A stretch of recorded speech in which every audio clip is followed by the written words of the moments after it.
ሰላም ሰላም ብያለሁ። የተወደዳችሁና የተከበራችሁ የጆሲ ሚዲያ ቤተሰቦች እንደምን አላችሁ? ከኔ ጋራ ሁሉ ሰላም፣ ሁሉ መልካም ነው። ዛሬም እንግዲህ እንደተለመደው በአንድ የጤና መረጃ ተመልሰን ተገናኝተናል። እስከ ዝግጅት ፍጻሜ አብራችሁን ቆዩ ማለት ነው። በተለይ ስለ ጤናችሁ ማወቅ የምትፈልጉ ልጆች በርካታ ልጆች ፎሎ እያደረጋችሁ ነው። አሁንም ለጓደኞቻችሁ ሼር ማድረግ አትርሱ ማለት ነው።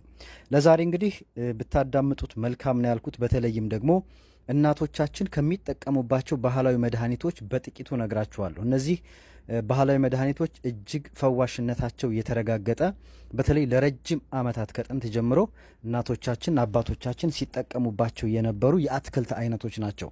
ለመሆኑ እነዚህ የአትክልት አይነቶች ለምን በሽታ ያገለግላሉ? እንዴትስ ነው የሚጠቀሙባቸው የሚለውን አሁን የማጋራችሁናል። ላይክ እያደረጋችሁ አብራችሁን ቆዩ። የመጀመሪያው እንግዲህ ፌጦ ነው። መቼም ፌጦን የማያውቅ የለም። ፌጦ ለድንገተኛ ህመም ውጋት ተወቅጦና ተበጥብጦ በመጠጣት ከህመሙ መፈወስ ይቻላል ማለት ነው። እንግዲህ የመጀመሪያው ፌጦን ወቅጦ ወይም ቀጥቅጦ በመጠጣት በዚህ መልኩ ለድንገተኛ ህመም እንዲሁም ደግሞ ውጋት ላለበት ሰው እጅግ ፍቱን መድኃኒት ነው።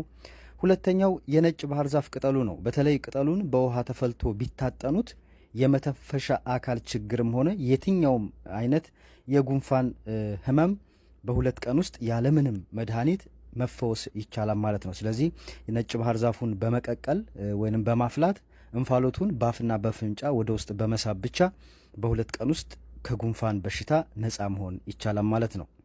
ሌላው ሶስተኛው ነጭ ሽንኩርት ነው። በተለይ ነጭ ሽንኩርት ለደም ዝውውር፣ ለጨጓራ፣ ለውስጥ ካንሰር፣ ለመተንፈሻ አካል፣ ለወሲብ ማነቃቂያነትና በሰውነት ውስጥ ምግብ እንዲሸራሸር ፍቱን መድኃኒት ነው። ይህንንም እናቶቻችንና አባቶቻችን ከጥንት ጀምሮ ሲጠቀሙበት የኖረ ፈዋሽ መድኃኒት ነው ማለት ነው። ሌላው ጤና አዳም ነው። በተለይ ጤና አዳም ቅጠሉም ሆነ ፍሬው ለሆድ ህመም፣ ለቁርጥማትና ለሌሎች መሰል ህመሞች በመድኃኒትነት እናቶቻችንና አባቶቻችን ሲገለገሉበት የኖረ ነው ማለት ነው። ባይዘወይ አሁን በዘመናዊ መንገድ የምናያቸው መድኃኒቶች በሙሉ ከነዚህ እጽዋቶች ከተለያዩ እጽዋቶች ተቀምመው የሚሰሩ መሆናቸውን መቼም ሁላችሁም ታውቃላችሁ ማለት ነው። ሌላው እንስላል ነው። በተለይ እንስላል በውሃ ተቀቅሎ ሲጠጣ የተዘጋ የሽንት ቱቦን ይከፍታል ማለት ነው። በተለይ ሽንት በደንብ የማይወጣቸው ሰዎች ወይንም ሽንታቸው መጥቶ ግን በጣም ትንሽ የሚፈሳቸው የሽንት ቱቦ በሚዘጋበት ጊዜ በተለያየ ምክንያት ይህንን እንስላል የሚባለውን በውሃ ተቀቅሎ ሲጠጣ የተዘጋ የሽንት ቱቦን ይከፍታል ማለት ነው። ይህንም ከጥንት ጀምሮ ለዚህ ህመም ሲጠቀሙበት ኑሯል ማለት ነው። ሌላው ሽፈራው ነው። በተለይ ይሄ ሽፈራው የሚባለው የዚህ የዛፍ ቅጠል የማያድነው በሽታ የለም ይባላል። የስኳር መጠንን ይቀንሳን፣ የደም ግፊትንም ይቀንሳን፣ የደም ዝውውርን ያቀላጥፋን። ቅጠሉን እንደ ሻሂ ተፈልቶ ዱቄቱ ተወቅጦ በውሃ መጠጣትም ይቻላል። እንዲሁም ደግሞ እንደ ጎመን ቀቅሎ መብላትም ይቻላል ማለት ነው። በተለይ ሽፈራው በሀገራችን በብዛት የሚገኝ ነው። በተለይ በአሁኑ ሰዓት ይህንን በመጠቀም ብቻ እነዚህን ማግኘት ይቻላል ማለት ነው። ሌላው ዳማከሴ ነው። ይቺ ዳማከሴ የምትባል ቅጠል በጣም ትልቅ ማደለች፣ በጣም ትንሽ ቅጠል ነች፣ አውቃታለሁ። ለጉንፋን፣ ለከባድ ራስ ምታት ወይንም ደግሞ በአፍንጫ ስቦ መውሰድ ለመተንፈሻ አካል ችግርና አጠቃላይ ለምች ፍቱን መድኃኒት ነው። ይሄ ዳማከሴ የሚባለውን በማሸት ወይንም ደግሞ ቅጠሉን እጅ ላይ በደንብ አድርጎ በማሸት ያንን ወደ አፍንጫ በመሳብ ወይንም ደግሞ ራስ ምታት የሚሰማን ከሆነ ጨምቀን ይሄ ራሳችንን አካባቢ በማሸት ብቻ ከህመሙ መፈወስ ይቻላል ማለት ነው። ስለዚህ ዳማከሴንም ከጥንት ጀምሮ አባቶቻችንና እናቶቻችን ሲጠቀሙበት የኖረ ነው ማለት ነው። ሌላው እሬት ነው። በተለይ እሬት ልጣጩ ተልጦ የሚገኘው የውስጡ ዝልግልግ ፈሳሽ ለቁስል ቢቀቡት ወዳውኑ የመፈወስ ኃይል አለው።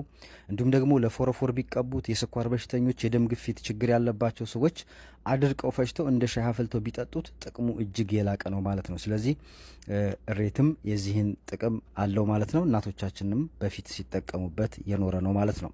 ሌላው አርማጉሳ ነው።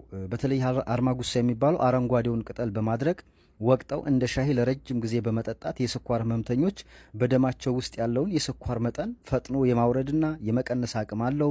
እንዲሁም ደግሞ ቅጠሉ በአረንጓዴነቱ ወቅጠው ጨምቀው ቢጠጡት ከቁርጥማን የመፈወስ ኃይል፣ የምግብ ፍላጎትን የመክፈት ኃይል አለው ማለት ነው። ስለዚህ አርማጉሳን ብትጠቀሙ እነዚህን ታገኛላችሁ ማለት ነው። ይህንንም ከጥንት ጀምሮ ሲጠቀሙበት የኖረ የመድኃኒት አይነት ነው ማለት ነው። ሌላው የእንጆሪ ቅጠል ነው። ይሄ የእንጆሪ ቅጠል በንጽህና ደርቆ ተወቅጦ በሻይ መልክ ተፈልቶ ቢጠጣ የስኳር ህመምን ይቀንሳል። ያድናን ሳይሆን የስኳር ህመም እንዲቀንስ ያደርጋል ማለት ነው።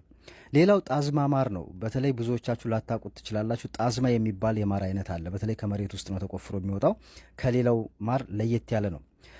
ይሄ ጣዝማ ማር ከመሬት ተቆፍሮ የሚገኝ የማር አይነት ሲሆን ከነጭ አዝሙድና ኮረሪማ ጋር በመቀላቀል ጠዋት 2 ማንኪያ በመውሰድ ከሳል፣ ከአስም፣ ከቁርጥማት ከተለያዩ ህመም ማገገም ይቻላል። ይህንን መድኃኒት የወሰደ አንድ ሰው መድኃኒቱ እንዲሰራ ቢያንስ ከ1 ሰዓት እስከ 1 ሰዓት ተኩል ጊዜ ድረስ ሌላ ምንም አይነት ተጨማሪ ነገር ባይጠጣ ይመረጣል ማለት ነው። የጣዝማ ማር በተለይ ደግሞ የስንፈተ ወሲብ ያለባችሁ ሰዎች ወይንም ደግሞ ብልታችሁ በደንብ ያለመወጠር ችግር ያለበት ሰዎችም ቢጠቀሙት እጅግ ፍቱን መድኃኒት ነው ማለት ነው። ሌላው እንግዲህ ሎሚ ነው። ለብዙ ዘመናት ከምግብ መመረዝና ተያያዥ ካላቸው ሌሎች ምክንያቶች የሚከሰት የሆድ በሽታ ለመፈወስ ሲጠቀሙት የቆየ ባህላዊ መድኃኒት ነው። በተለይ ሰላጣ በምትበሉበት ጊዜ በተለይ እንደ ቲማቲም፣ እንደ ጎመን፣ እንደ ቆስጣ በሚበላበት ጊዜ ቲማቲም ጥሩ ነው። ይሄ ማለት ደግሞ ምንድን ነው? በውስጣችን የተለያዩ ትላትሎች እንዳይፈጠሩ፣ የሆድ በሽታ እንዳይፈጠር እጅግ ይከላከላል ማለት ነው። ሌላኛው እንቆቆና መስመስ ነው። በተለይ ይህ እንቆቆና መስመስ ለሆድ ትላትልና መሰል በሽታዎች ተፈጭቶና ተበጥብጦ ከኮሶ ጋር በመደባለቅና በመጠጣት ለኮሶ ትል መሰል የሆድ ህመም መድኃኒት ነው። በተለይ ይሄ እንቆቆ የሚባለው በጣም የሆነ የጨውነት ባህሪ ያለው የሚኮማጠጥ የፍሬ አይነት ነው። ከኮሶ ጋር ኮሶ ማለት ደግሞ ያው በአሁን ሰዓት እየጠፋ ያለ በተለይ በደጋው ክፍል ብቻ የሚገኝ በጣም ግዙፍ የዛፍ አይነት ነው። በጣም ነው የሚመራው። ያንም ከሱ ጋር በመቀላቀል በተለይ ለኮሶ በሽታ እጅግ መድኃኒት ነው ማለት ነው። ይሄ እንቆቆና መስመሱ ከኮሶ ጋር ከተደባለቀ ማለት ነው። ሌላው የእንሰት ስር ነው። ይሄ የእንሰት ስር ከውስጡ ካሉ የሚገኙ ውሃና አሚቾ ተቀቅሎ ደጋግሞ መብላት እንዲመግል የተፈለገ የተጎዳ የሰውነት አካልም ሆነ በሰውነት የወጣ ማንኛውንም እባጭ መግል ሆኖ እንዲፈነዳ ወይንም እንዲወጣ ያግዛል። የተሰበረ አጥንትን በወጌሻ ማጀል ሲያስፈልግ ወይም ደግሞ ለመጠገን ሲያስፈልግ ለማለዘቢያነት ይጠቀሙበታል ማለት ነው። በተለይ ይሄ ከሰውነታችን ላይ የሆነ ቁስል ወጥቶ በጣም ያበጠ ነገር ኑሮ ግን ቶሎ አልፈርጥ ለሚል ይሄንን የእንሰት ስር ውሃውን ወይንም ደግሞ ያንን በመጠቀም ብቻ ቶሎ እንዲፈርጥና ያንን ነገር ቶሎ እንዲፈነዳ ከጥንት ጀምሮ አባቶቻችን እናቶቻችን ሲጠቀሙበት የነበረ የመድኃኒት አይነት ነው ማለት ነው። ሌላው የኮሶ ዛፍ ነው። ኮሶ ማለት እንግዲህ ቅድም ነግሬያችኋለሁ በደጋው አካባቢ ነው የሚገኘው በአሁኑ ሰዓት። እሱም እየጠፋ ያለ ኢትዮጵያ ውስጥ እየጠፋ ያለ የዛፍ አይነት ነው ማለት ነው። በጣም ግዙፍ ነው።